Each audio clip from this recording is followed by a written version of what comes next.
Donc cette table ronde, a pour thème les métiers du vivant. C'est la troisième table ronde de la semaine et elle est associée aux objectifs de développement durable numéro 14 et 15, donc vie aquatique et vie terrestre, et définie par l'agenda 2030. Par rapport au déroulement, on va commencer par vous présenter Chloé Monnier,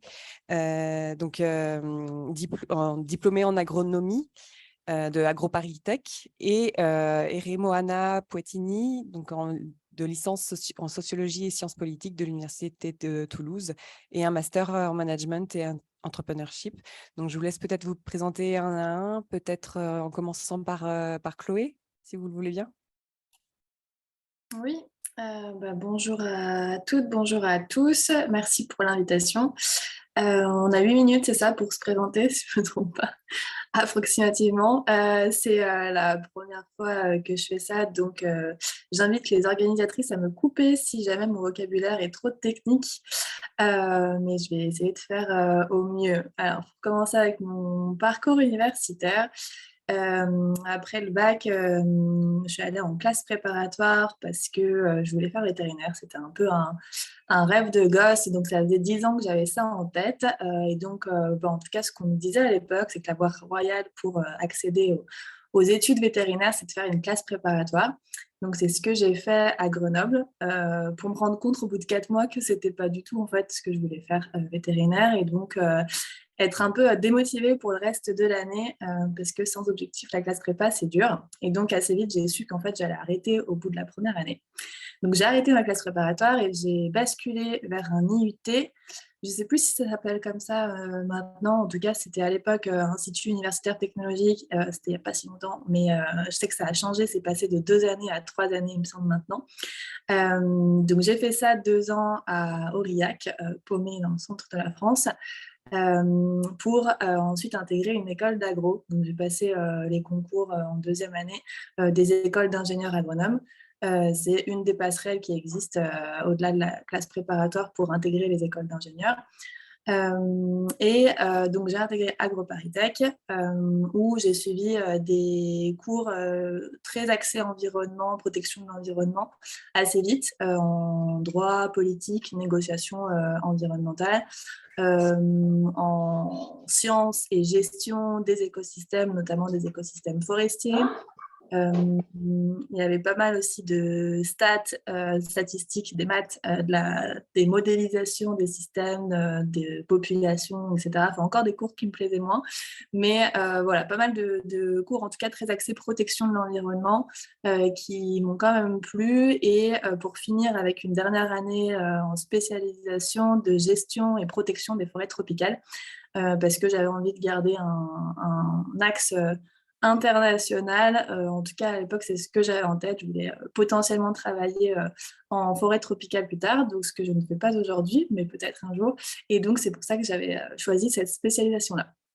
Voilà, à peu près pour mon parcours universitaire. Mon parcours professionnel est assez restreint aujourd'hui parce que j'ai commencé il y a seulement 2 ans. Donc, je vais peut-être un peu m'étendre sur mes stages parce que c'est mon parcours professionnalisant et que j'estime assez important, en tout cas qui m'a amenée là où je suis aujourd'hui. Et si j'ai un conseil à donner, c'est de bien choisir ses stages. En tout cas, moi, ça a été ultra important pour moi au long de mes études. Et c'est des expériences hyper enrichissantes et qui m'ont vraiment beaucoup plu. Donc, je vais peut-être détailler un peu les stages que j'ai faits. À l'IUT, j'ai fait un stage de recherche fondamentale à l'Université arctique de Tromsø, c'est en Norvège, pendant 3 mois. Et le sujet, c'était assez précis, c'était la sélection sexuelle chez une espèce de canard. Donc, c'était vraiment ultra précis. Expérience très enrichissante et où j'avais beaucoup d'autonomie pour faire mes protocoles, aller sur le terrain, aller observer mes canards. Et donc, j'ai beaucoup aimé, mais après, bon, je me suis rendu compte que c'était pas quelque chose qui me correspondait. Enfin, la recherche fondamentale, en tout cas, moi, ce type de recherche-là, il n'y avait pas d'application concrète tout de suite derrière. Et donc, j'avais besoin de voir les applications concrètes à court terme derrière pour que ça me stimule. Donc, voilà pour mon premier stage. Deuxième stage en exploitation agricole. C'était avec l'école d'ingénieurs agro-ParisTech. C'est une expérience qui est obligatoire parce que ils estiment que c'est au-delà de théorique qu'il faut qu'on aille sur le terrain voir ce qui se passe. Donc, c'était très intéressant aussi. C'est un stage que j'ai beaucoup apprécié, très dur aussi, parce que je me levais à 5 heures tous les matins pour aller traire 30 vaches et je faisais la même traite le soir. Mais vraiment, j'ai beaucoup apprécié. C'était une exploitation en bio, en agriculture biologique. Donc, j'ai beaucoup apprécié l'approche et c'était petit. 30 vaches, c'est une assez petite exploitation. Donc, voilà, aussi très belle expérience. Après, j'ai fait un stage à La Réunion au Centre d'études et de découverte des tortues marines. C'est une association qui promeut les bonnes pratiques d'observation et d'approche des tortues et aussi des cétacés en mer, donc baleines et dauphins. Et j'ai travaillé sur la sensibilisation environnementale à ces bonnes pratiques. Donc, en fait, c'était comment faire en sorte que les gens s'approprient ces bonnes pratiques-là d'observation. Donc, quel discours avoir, quelle méthode de discours et un peu jouer en fait sur la psychologie pour faire passer un message et donner envie aux gens de bien agir. Donc, j'étais pas mal en mer sur un bateau à avoir des petites fiches de sensibilisation et à les distribuer et faire des discours de sensibilisation auprès des observateurs de baleines et de dauphins en mer. Voilà, et mon dernier stage, mon stage de fin d'études de 6 mois, c'était avec le Parc national des Calanques et avec le WWF, le WWF, une ONG, donc le Parc national des Calanques, une institution publique française basée à Marseille. Et c'était un projet en partenariat sur la valorisation des pêcheries artisanales. Donc, un stage encore complètement différent, mais très terrain, avec beaucoup de concertation avec les pêcheurs artisans du parc qui, en fait, du jour au lendemain, on leur a dit vous ne pouvez plus pêcher dans telle et telle zone parce qu'elles vont être protégées à 100% demain. Donc, c'était un peu c'était une ambiance quand même assez dure parce que c'était il n'y a pas si longtemps que ça et il y a certains pêcheurs qui ne se sont pas encore remis de ces interdictions. Et donc, c'était un peu de voir comment il était possible de concilier la préservation de l'environnement portée par le parc et les activités économiques locales, donc qui étaient en l'occurrence là la pêche artisanale. Voilà, et stage qui m'a amené ensuite, qui m'a pas amené, non, parce que j'ai complètement changé de direction.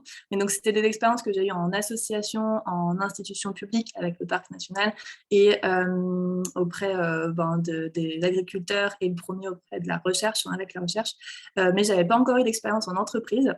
Donc, c'est un peu ce qui me manquait d'avoir un pied en entreprise. Et donc, j'ai cherché du travail, en fait, du côté entreprise. Et donc, aujourd'hui, je suis consultante en biodiversité chez BL Evolution. Donc, c'est un cabinet de conseil en transition écologique et qui a deux parties. Une partie de conseil auprès des territoires et collectivités. Donc là, c'est du conseil sur les schémas de mobilité durable, donc schémas cyclables. Donc comment une collectivité, quel scénario une collectivité peut avoir pour mettre en place plus de pistes cyclables en fait sur son territoire. Et aussi la mise en place des plans énergie-climat, donc tout ce qui va être transition énergétique des territoires. Donc ça, c'est toute une partie de mon entreprise. Et l'autre partie des consultants, c'est du conseil auprès des entreprises sur la transition écologique, donc la partie climat, comment diminuer ses impacts sur le changement climatique, sur la partie biodiversité, comment diminuer ses impacts sur la biodiversité, et une partie aussi en responsabilité sociétale des entreprises, donc qui englobe tout ça, mais qui a un pôle en plus social. Donc, comment respecter ses salariés et ceux qu'on fait travailler à travers le monde. Voilà à peu près pour ma présentation. Je ne sais pas si j'ai été trop longue. Non, c'est parfait. Merci beaucoup. Merci pour cette présentation. Vous avez vraiment des expériences de stage vraiment diverses Et puis aujourd'hui, un métier qui est vraiment intéressant.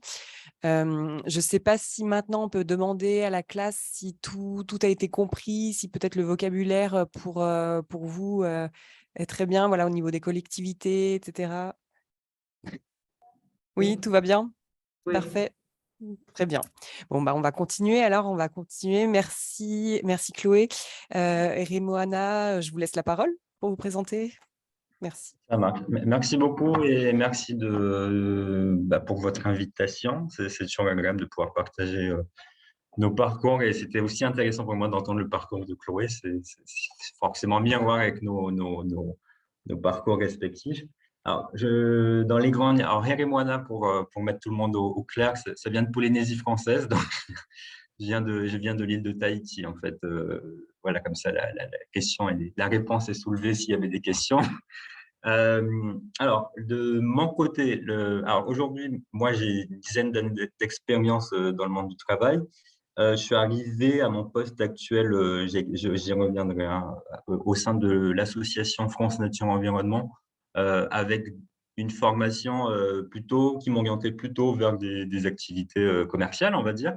À la toute base, j'avais fait comme beaucoup d'entre nous, prépa pour faire plaisir à papa et maman parce qu'on ne sait absolument pas quoi faire quand on est au lycée. Donc, c'est votre cas aujourd'hui.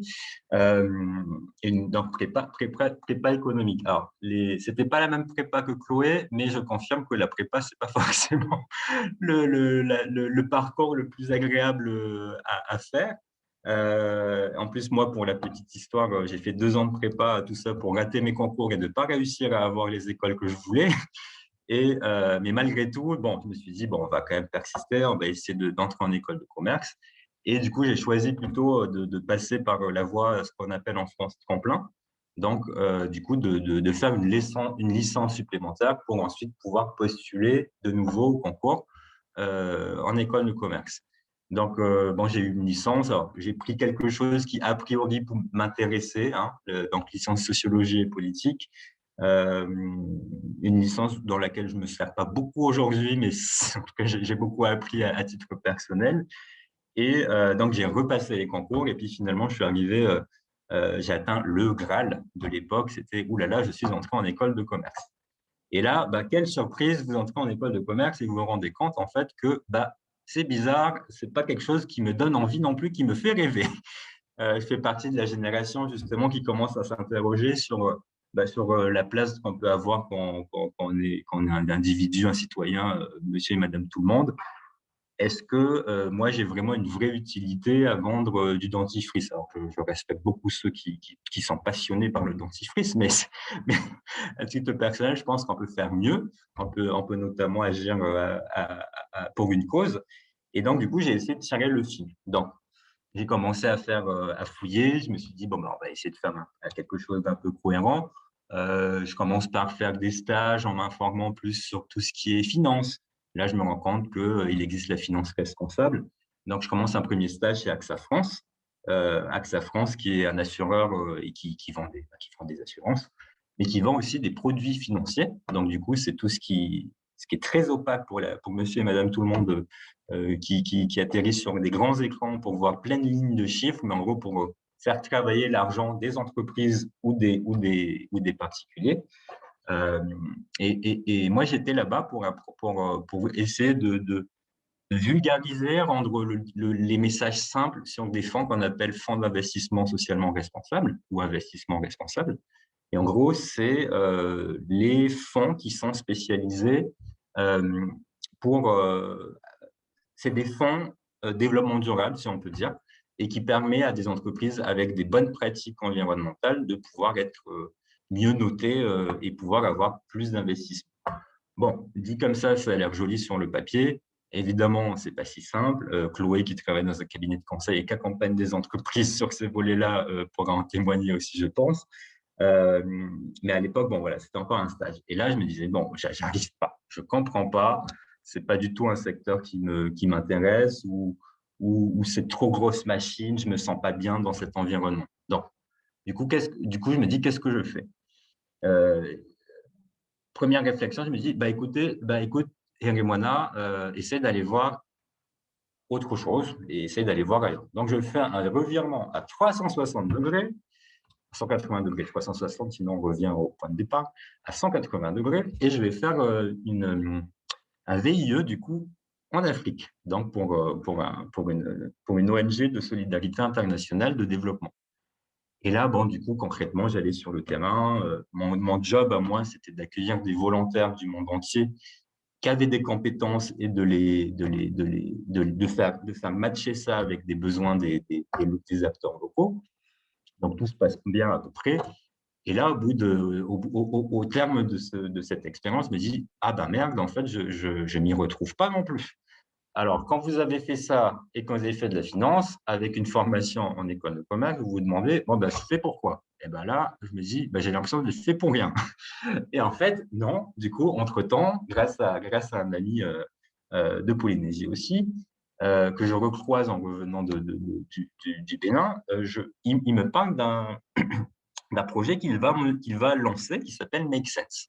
Et ce projet-là, en fait, ça réconcilie un peu le business et le social, et met en avant en fait ce qu'on appelle le social business, donc des entreprises qui permettent de résoudre des défis de société, donc environnemental, social, et en créant des communautés de citoyens qui, eux, ont la capacité qui ont des compétences et qui peuvent aider des entreprises à aller encore plus loin.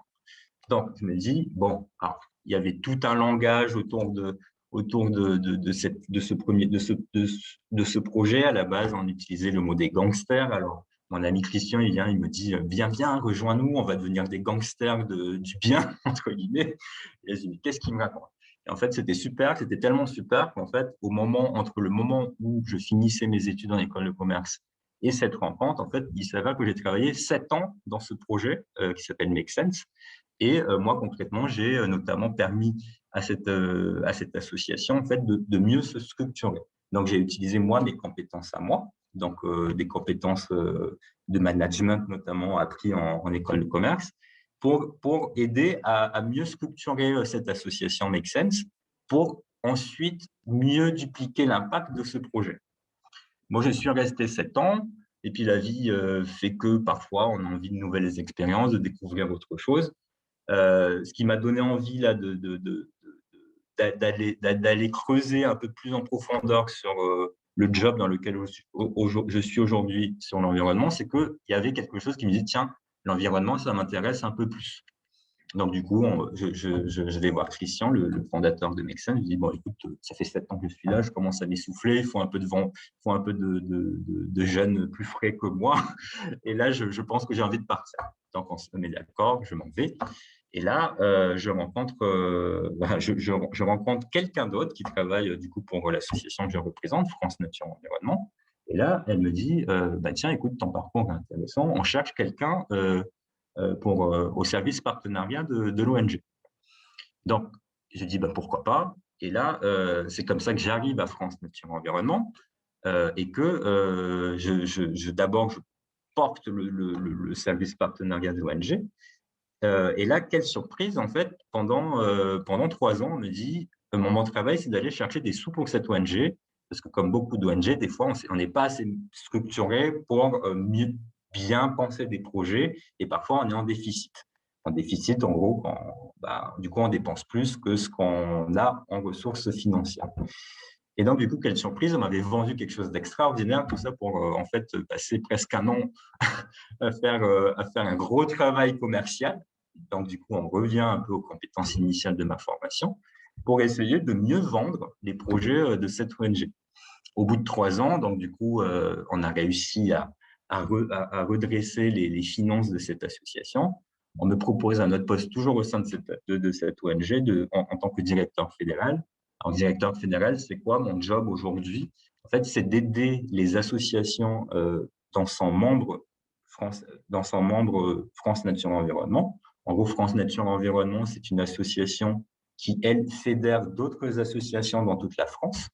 Et moi, mon travail à moi aujourd'hui, c'est d'aider ces associations à bien s'organiser, par exemple sur comment faire des partenariats avec les entreprises, ou alors de les conseiller sur tout ce qui est organisation des équipes salariées, ou alors comment on gère les bénévoles. Voilà. Donc aujourd'hui, c'est ça mon job.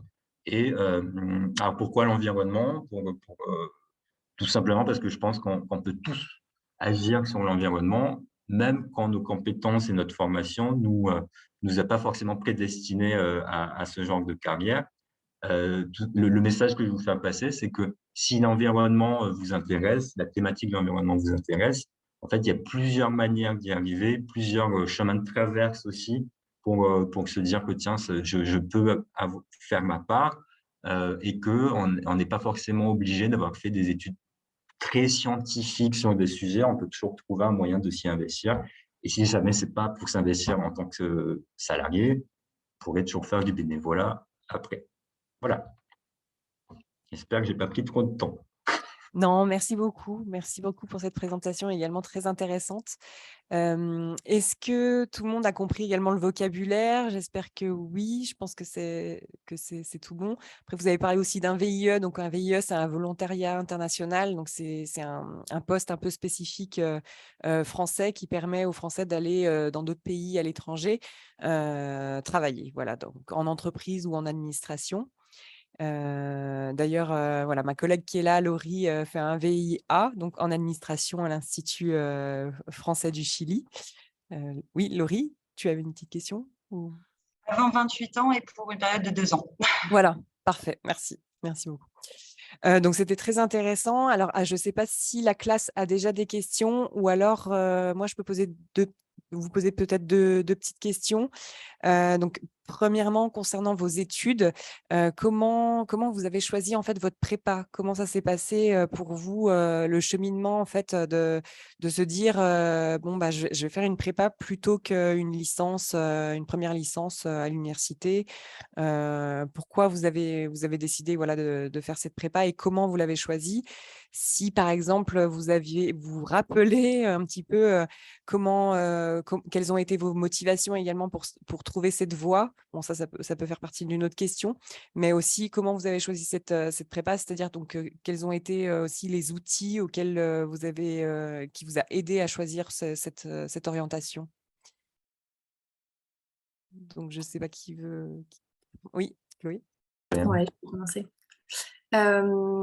Et ben, la classe préparatoire, moi, c'était vraiment lié au fait que je voulais faire vétérinaire et que j'avais ça en tête, parce que sinon j'aurais peut-être choisi autre chose, parce que je savais que c'était une voie quand même difficile, assez exigeante et un peu élitiste aussi.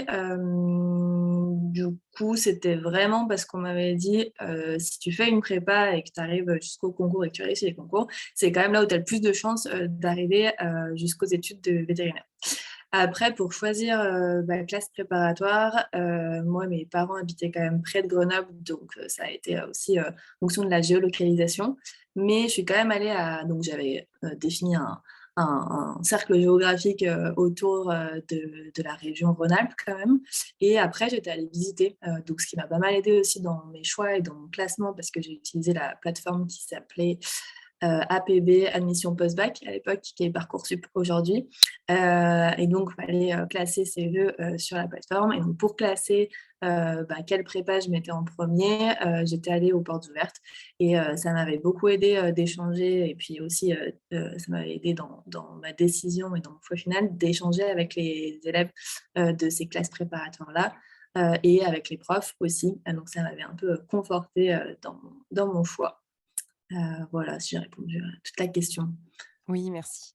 Oui, donc au niveau des portes ouvertes, c'est vrai que donc pour les lycéens des lycées français au Chili, c'est un peu plus délicat de se déplacer. Donc maintenant, en fait, ce que font la plupart aussi des universités, enfin peut-être pas des universités, mais des écoles, c'est des portes ouvertes virtuelles. Donc ça peut être intéressant aussi pour vous, les lycéens des lycées français, de vous informer là-dessus sur quelques écoles.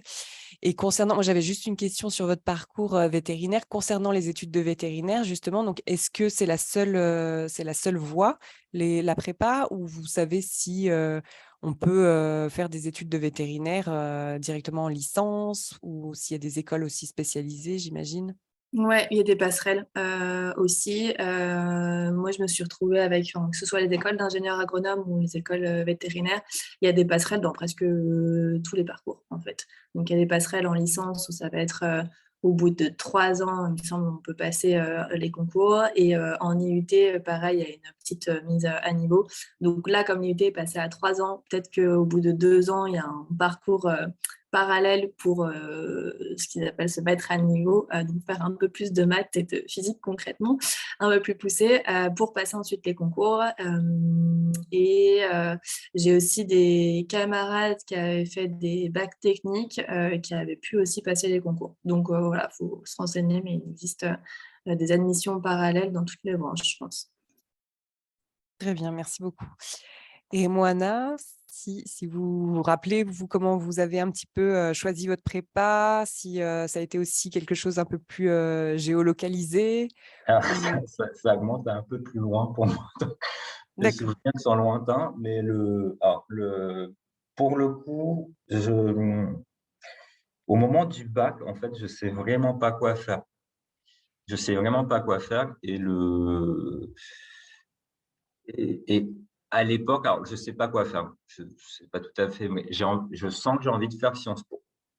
Parce qu'en fait, j'ai un prof d'éco qui me dit, «Tu es trop fait pour Sciences Po». Je sais pas si c'est toujours vrai, mais en tout cas, voilà et par contre, à l'époque, j'ai encore peur de quitter, ma petite île et dans un entre-deux, je me dis: «Bon, bah, a priori, il y a les écoles de commerce qui ressemblent de près ou de loin, aux formations type Sciences Po». Et donc je je reste aussi en Polynésie faire prépa, parce qu'à l'époque, j'ai encore peur de quitter ma petite île. Voilà. C'est aussi simple que ça. Après c'est principalement grâce au conseil avisé d'un professeur, mon prof d'économie qui était très, avec qui j'avais bien accroché à l'époque. Voilà, c'est très bien. beaucoup fait sur la base de rencontres, on va dire. Oui. Donc ça marche beaucoup là-dessus. Et vous aviez aussi un petit peu regardé donc, après la prépa, ce que vous vouliez faire à ce moment-là, où vous vous êtes dit, je vais avoir un peu le temps de la prépa, de pouvoir ensuite me renseigner sur les Ouais. autres écoles. Alors pour le coup, je pense que on est aussi influencé par les copains et les parents qui nous disent: «Bon, ben là», c'est un peu ce que Chloé disait tout à l'heure. On se dit que les prépas, c'est un peu la voie royale Mhm. pour réussir.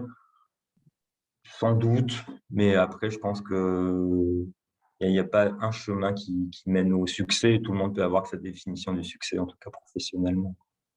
Voilà. Très bien. Merci beaucoup.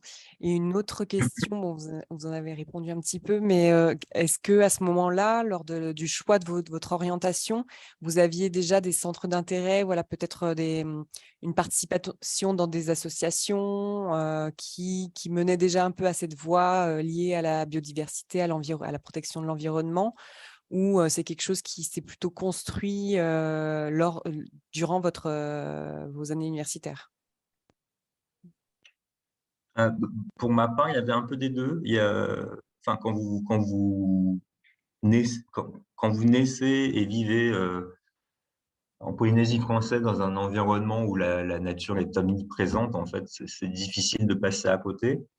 Heu, donc il y a forcément une sensibilité là plus personnelle et après par contre pour le coup, c'est venu un peu tardivement dans mon cas la graine en gros de la cause écologique.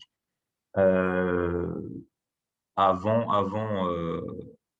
la rencontre que j'avais pu avoir avec mon ami, Christian du projet Make Sense, je pensais pas du tout arriver là, où je suis Mmh. aujourd'hui. Je pensais vraiment avoir un parcours plus classique, très bien payé, mais très chiant, voilà. D'accord, d'accord, très bien. Ça excusez-moi, hein, Non, bah, il y a pas de souci. j'essaye d'être le plus naturel possible aussi là. Très bien. Et vous, Chloé, vous aviez vraiment des centres d'intérêt liés à l'environnement et puis, grâce à vos stages aussi, est-ce que vous auriez, par exemple, souhaité avoir plutôt un travail maintenant lié à vos stages ou, et ça a été un petit peu dur de trouver ou comment vous voyez, la chose? Moi, j'ai quand même vécu aussi à la campagne. Du coup, j'avoue que j'ai un peu baigné là-dedans et je pense que c'est aussi pour ça que j'ai voulu faire un vétérinaire et que j'avais cette idée-là en tête depuis un bon nombre d'années. J'ai fait aussi de l'équitation, donc j'avais un rapport assez proche avec les chevaux et j'ai eu pas mal d'animaux de compagnie aussi quand j'étais petite parce que mes parents ont bien voulu me laisser passer ça et je les remercie, même si aujourd'hui, j'en aurais pas de sitôt, je pense, parce que je vis en appartement et que j'ose pas imaginez infliger ça à un chien ou un chat. Bref, quoi qu'il en soit, j'ai un peu baigné là-dedans depuis assez jeune. Et après, par contre, vu que j'ai directement orienté mes études sur la protection de l'environnement, j'avoue qu'au niveau association, etc., enfin, autour, j'ai pas multiplié les expériences, mis à part mes stages, mais pareil, c'était dans le cadre de mes études, j'ai pas multiplié les expériences perso dans d'autres cadres de protection de l'environnement. Et après, c'est vrai qu'un peu mon rêve que j'avais quand j'étais en école, c'était d'avoir un projet avec une espèce en particulier à protéger dans un pays. C'est pour ça que j'avais fait aussi cette spé dans la protection et gestion des forêts tropicales. Je le garde en tête pour l'instant. J'avoue qu'ensuite, comme le disait Remoana, les rencontres font que parfois on ne fait pas toujours ce qu'on avait imaginé faire. Mais c'est vrai que mon expérience en association à La Réunion m'a un peu donné des étoiles dans les yeux et je suis ressortie vraiment très satisfaite et très épanouie de mon expérience. Donc je pense que c'est un peu ce que je rechercherai sûrement plus tard, à savoir de vraiment avoir un projet précis de préservation d'un écosystème ou d'une espèce en particulier voilà, à travers le monde. Mais bon, on va voir ça se concrétise un jour aussi. Je fais autre chose au fur et à mesure de mes rencontres, voilà, avec des opportunités. Très bien, parfait. Merci beaucoup. Peut-être une dernière question plus sur votre environnement professionnel aujourd'hui, avant de passer aux questions de la classe de seconde du lycée Jean d'Alembert. Quelles sont peut-être vos tâches au jour le jour ou les résultats que vous avez en fait au jour le jour qui vous motivent et puis qui sont liés justement à cet objectif de préserver l'environnement et liés à la biodiversité? Qui veut répondre? Oui. Je Oui, commence par... comme vous voulez.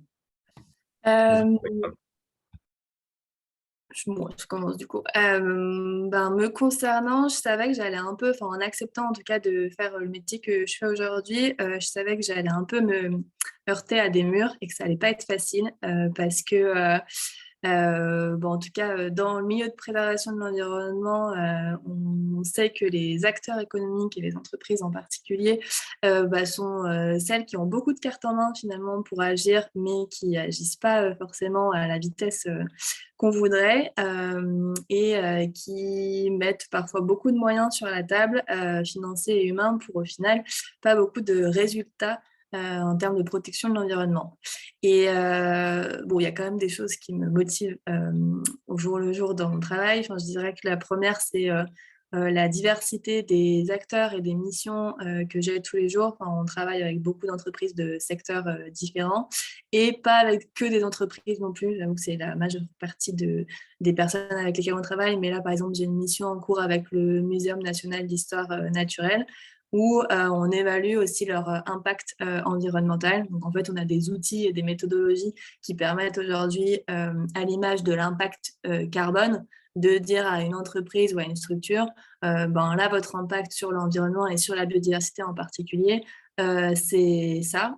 Et en parlant de ça, c'est aujourd'hui une des métriques, une des mesures unités utilisées. Ça va être de dire à une entreprise, en une année, combien de kilomètres carrés elle a détruit en termes de biodiversité, d'environnement. Donc ça, c'est une des méthodes, une des mesures utilisées. Et donc, cette diversité, voilà, première chose qui me motive, c'est de travailler avec beaucoup d'acteurs différents et donc d'avoir beaucoup de problématiques différentes de gestion et de protection de l'environnement. La deuxième chose, je pense, qui me motive aujourd'hui, c'est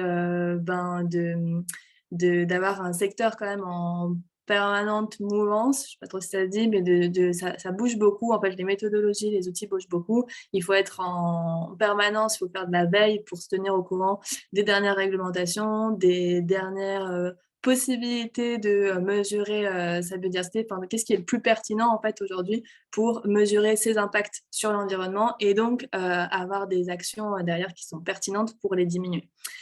Donc ça, et dernière chose, je pense, c'est le sens aussi, parce que heureusement, on voit quand même des impacts positifs concrets, donc de ce qu'on fait, de ce qu'on conseille tous les jours aux entreprises de faire. Et bon, pour donner un exemple concret, on avait rédigé par exemple une note sur la protection des mangroves qu'on avait faite pour une grosse entreprise qui gère des clubs med, des centres de vacances. Et on leur avait dit que ce n'était pas forcément la meilleure des options de proposer des jet skis et des sorties de jet skis sur les mangroves. Enfin, bref, ils avaient des activités en fait qui détruisaient complètement la biodiversité des mangroves. Et le fait d'avoir rédigé cette note-là, appuyée par des recherches scientifiques et des faits scientifiques, a fait qu'en fait, ils ne proposent plus cette activité-là aujourd'hui dans les mangroves. Bon, c'est un impact très concret, mais un impact positif très concret qu'on peut avoir. Voilà, si j'ai répondu à peu près à la question. Oui, tout à fait, merci. On va essayer de faire… Oui. Ah, il y a une question, je crois. Ah, oui. On vous écoute. Quel est l'exemple de protection que vous faites dans l'environnement pour les utilisations? Alors, j'ai pas très bien entendu, je ne sais pas si quelqu'un d'autre a entendu, mais est-ce que vous pouvez répéter un peu plus proche du micro peut-être? Oui, c'est que quel est l'exemple de protection que vous faites dans les associations? Quel est l'exemple de protection que vous… J'ai pas entendu. Vous faites dans les associations. Oui, Que vous faites dans les associations. Oui. Donc, la question peut-être était dirigée à Chloé suite à son Oui. intervention. Oui. Oui, Chloé, on vous laisse. Ouais, je ne sais pas si j'ai bien compris du coup la question, parce qu'on ne travaille pas forcément avec des associations, mais par exemple, là, pour le… Enfin, je ne sais pas en fait du coup si c'était par rapport à une expérience de stage dont j'ai pu parler ou si c'était vraiment lié à mon métier. C'est que vous parliez de protection sur l'environnement. Et je Oui. voulais savoir quels sont comme les exemples de choses que vous protégez. Des exemples, des propositions, comme vous parlez avec les mangroves, peut-être il y a d'autres exemples des mesures que vous proposez aux entreprises. Oui, ok. Par exemple, si je peux donner du coup un autre exemple, ça ne va pas être avec des associations parce qu'encore une fois, ça ne va pas être les personnes avec lesquelles on va plus se travailler. Mais bon, par contre, pour reparler quand même d'associations, aujourd'hui, il y a un partenariat avec l'Office français pour la biodiversité où quand même on travaille avec les associations parce qu'elles peuvent être, entre guillemets, labellisées partenaires engagés pour la nature. Donc, c'est un peu une initiative qui veut mettre en avant les associations qui protègent l'environnement ou qui ont des actions de protection de la biodiversité. Donc ça, mon travail, c'est d'évaluer les dossiers de ces associations-là pour qu'elles soient labellisées partenaires engagés pour la nature. Et sinon, si je peux donner un autre exemple du coup d'entreprise qu'on accompagne et plus concret, on a accompagné une grande entreprise du luxe donc qui fabrique plein d'accessoires et de chaussures, de vêtements de luxe. Et donc après avoir évalué ces impacts sur la biodiversité, on s'est rendu compte que la plupart de ces impacts sur l'environnement venaient de ces chaînes d'approvisionnement et par exemple en grande partie de sa chaîne d'approvisionnement en cuir. Donc ensuite, notre boulot, c'est de proposer des pistes et des recommandations, des pistes d'action pour que l'entreprise réduise ses impacts sur l'environnement lié à la fabrication du cuir et tout le traitement des peaux de vaches notamment qui génèrent beaucoup de pollution, d'utilisation d'eau, etc. Et donc, c'est de dire quelles sont les pistes alternatives, donc par exemple tous les cuirs végétaux ou d'utiliser juste moins de cuir dans leurs produits pour réduire ces impacts-là. Voilà pour Merci. Alors, peut-être que la question peut également être posée à Eremoana, justement, qui travaille en association. Ah. C'était ça la question, je voulais savoir les exemples des choses qui faisaient. Merci. Très bien. On peut également laisser la parole à Eri Moana si vous voulez compléter aussi par votre, Ouais. Alors, vos tâches. alors, pour le coup, côté France Nature Environnement, on a plusieurs actions pardon, pour préserver la biodiversité, globalement la nature et l'environnement. Il y a les plus classiques qui sont toutes les actions d'éducation et de sensibilisation à l'environnement ou au développement durable d'une manière large. Donc concrètement, ça va être des missions terrain que mènent certaines associations locales, très locales, sur alors soit les bons gestes à avoir pour protéger des milieux forestiers, ou alors des actions de ramassage de déchets, de mégots de cigarettes sur les plages. Donc ça, c'est très concret. Ensuite, il y a un autre type d'action, là, qui sera plus des actions de lobbying, de plaidoyer. Donc là, c'est comment on fait pour convaincre un décideur. Alors, un décideur, ça peut être un ministre, ça peut être un président de la République, ça peut être un décideur d'entreprise aussi.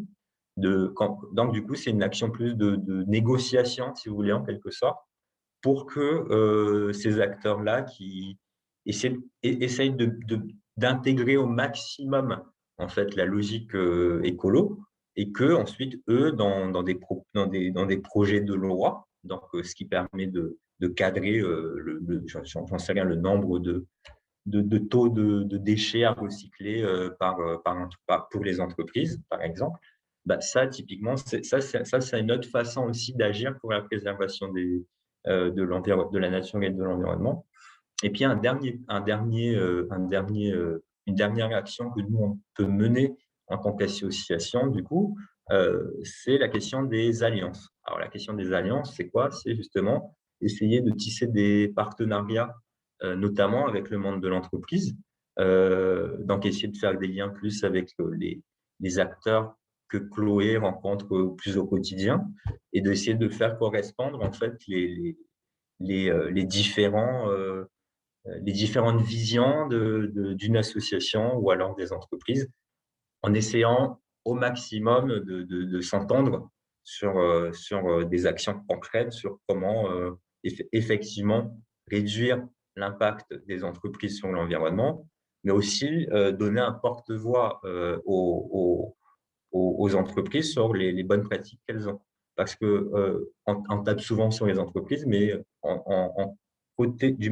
du côté du monde associatif, on commence aussi à avoir un changement culturel et à comprendre que les entreprises, au-delà d'avoir des moyens, bah, ils ont parfois aussi des bonnes pratiques sur lesquelles nous, on peut aussi faire un écho important. Voilà. Tout n'est pas noir ou blanc, disons. C'est un sujet très intéressant parce que très complexe. Complexe pourquoi? Parce qu'en fait, ce n'est pas les associations qui ont raison d'un côté ou les entreprises qui ont tort de l'autre. Là, il y a un besoin d'agir tous en même temps, surtout si on traite les objectifs de développement durable que vous connaissez par cœur, j'imagine. Très bien, merci beaucoup. Alors, est-ce que la classe de seconde C a des questions? Est-ce que vous avez une nouvelle question peut-être? Ou mes collègues, Laurie, Inès, est-ce que vous voulez intervenir peut-être avec des questions complémentaires pour nos invités? Non? Ok.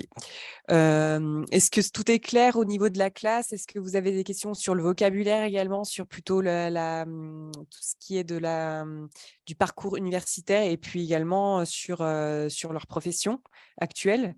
Est-ce qu'il y en a certains d'entre vous qui sont un petit peu intéressés par ces parcours, qui souhaitent un peu plus d'informations? Non? Pas de réaction? Très bien. Bon, bah, écoutez, merci beaucoup. Je pense que peut-être que si. Il y a une question ou non? Non, toujours pas. OK. Bon, bah, écoutez, merci beaucoup pour votre participation. Merci d'avoir participé à cette table ronde. C'était très intéressant, très enrichissant, même au niveau de mon travail à Campus France, où où on aide les étudiants à choisir leur orientation. Donc, merci pour votre intervention. Merci à la classe de seconde C également d'être présente, du lycée Jean d'Alembert. Merci beaucoup. Et puis, donc cette table ronde est enregistrée. Donc, en fait, elle pourra être revue par d'autres lycées français au cours des prochaines semaines, je pense, ou même des prochains mois.